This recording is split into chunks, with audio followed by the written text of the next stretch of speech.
राजनीति में किसी भी नेता के लिए किसी भी वर्ग को नाराज करना मुश्किल हो जाता है, लेकिन कोई है जो सीधी बात, नो बकवास वाली थियरी पे चलता है और जिहादियों के वोट न चाहने की बात भी करता है।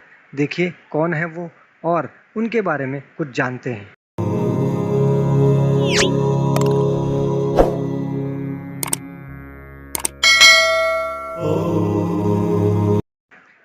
नमस्कार दोस्तों, आज हम एक तेज तर्रार मुख्यमंत्री हेमंता बिश्वा शर्मा जी के बारे में बात करेंगे।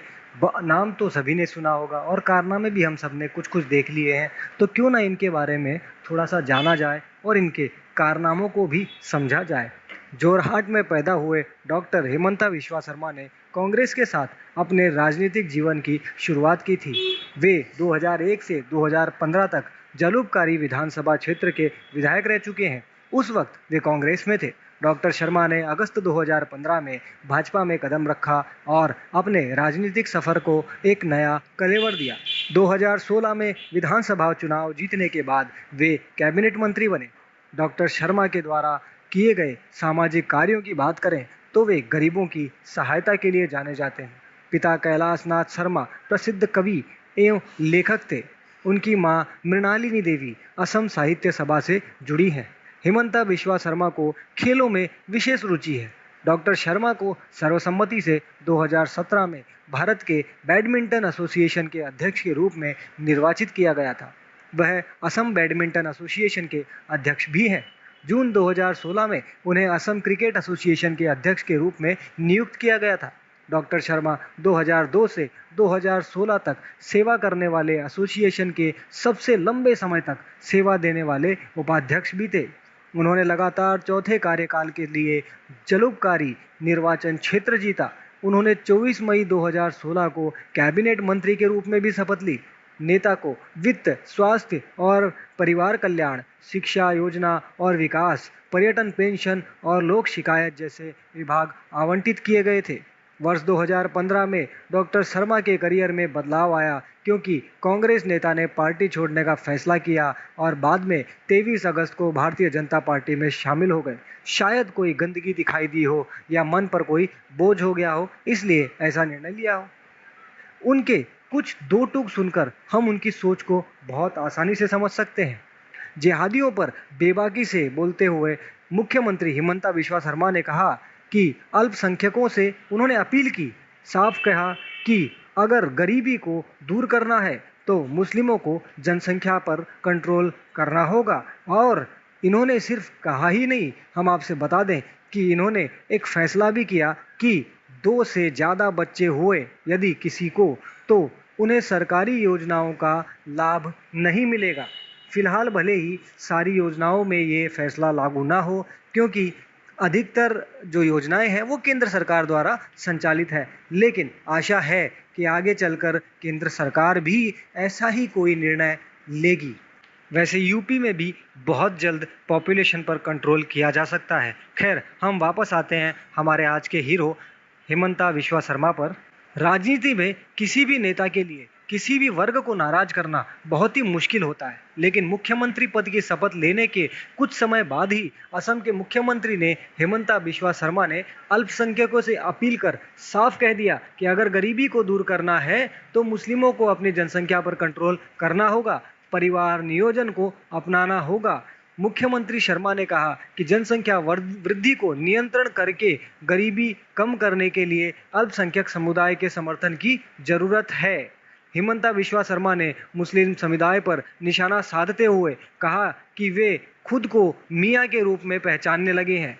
ये तथाकथित मियाँ लोग बहुत सांप्रदायिक हैं और वे असमिया संस्कृति और असमिया भाषा को विकृत करने के लिए कई गतिविधियों में शामिल है। इसलिए मैं उनके वोट से विधायक नहीं बनना चाहता, ये उन्होंने इलेक्शंस के पहले कहा था और बिल्कुल साफ साफ कहा था। हेमंता बिश्वा शर्मा ने कहा कि राज्य सरकार ने इस समुदाय के विकास के लिए काम किया है, लेकिन यह समुदाय चुनाव में पार्टी को वोट नहीं दे रहा है। और ये चीज़ हम सभी को, ये हम कहते हैं कि भाजपा को पूरी तरह समझ लेना चाहिए कि जितना मर्जी विकास कर लो, लेकिन ये आपको वोट नहीं देंगे। तो ठीक है, हम आगे बढ़ते हैं। हेमंता बिश्वा शर्मा ने कहा कि जो लोग असमिया संस्कृति और भाषा को खुले तौर पर चुनौती दे रहे हैं और समग्र भारतीय संस्कृति को चुनौती दे रहे हैं, कौन दे रहे हैं ये हम सभी जानते हैं, उन्हें हमें वोट नहीं देना चाहिए। शर्मा ने कहा कि सत्तारूढ़ बीजेपी खुद को मियां मुस्लिम के रूप में पहचान रखने वालों को टिकट नहीं देगी। ये सब इन्होंने चुनाव के समय पे कहा था और वास्तव में इन्होंने ना तो मियां लोगों को, जो मियां की पहचान रखते थे, उनको ना तो सीट टिकटें दी और ना ही उनके वोट के लिए ज़्यादा कोशिश भी करी। असम के मुख्यमंत्री ने यह बिल्कुल साफ कर दिया कि उनकी सरकार किसी को भी सत्र, नामघरों, पवित्र स्थानों, जंगल की जमीन पर कब्जा नहीं करने देगी। अब ये हम सब बहुत अच्छे से जानते हैं कि कौन है जो इन सब पर कब्जा करती है और उन्हें साफ साफ इन्होंने संदेश दिया है। अभी हाल ही में शिव मंदिर की 180 बीघा जमीन में कुल 120 बीघे पर अवैध रूप से बसे लोगों ने कब्जा कर लिया था। अवैध रूप से बसे हुए ये बाहरी जो घुसपैठिए हैं उन्होंने कब्जा किया हुआ था।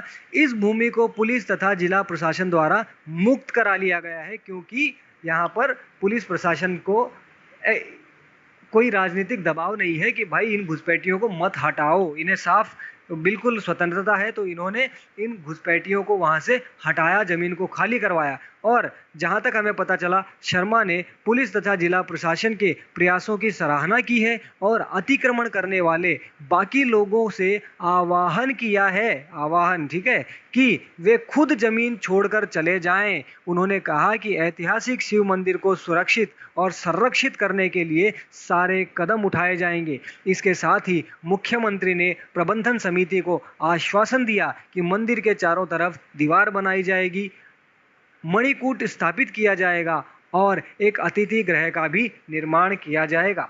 यानी अब असम में ना तो घुसपैठियों को घुसने दिया जाएगा, ना उन्हें अतिक्रमण करने दिया जाएगा और ना ही उन्हें उत्पात मचाने दिया जाएगा। ऐसे ही मुख्यमंत्रियों की पूरे देश को जरूरत है, जो राष्ट्र के हित में सोचें, जो देश के हित में सोचें। केवल अपनी राजनीति के चक्कर में इन धूर्त घुसपैठियों को, जो देश के लिए हानिकारक हैं, उनको बसाएं। इन मियाँ लोगों को, जो अपने आप को मियाँ समझते हैं और उनके लिए देश से ऊंचा इनका मजहब है, ऐसे लोगों को ज़्यादा हवा न दी जाए। जय श्री राम, वंदे मातरम, भारत।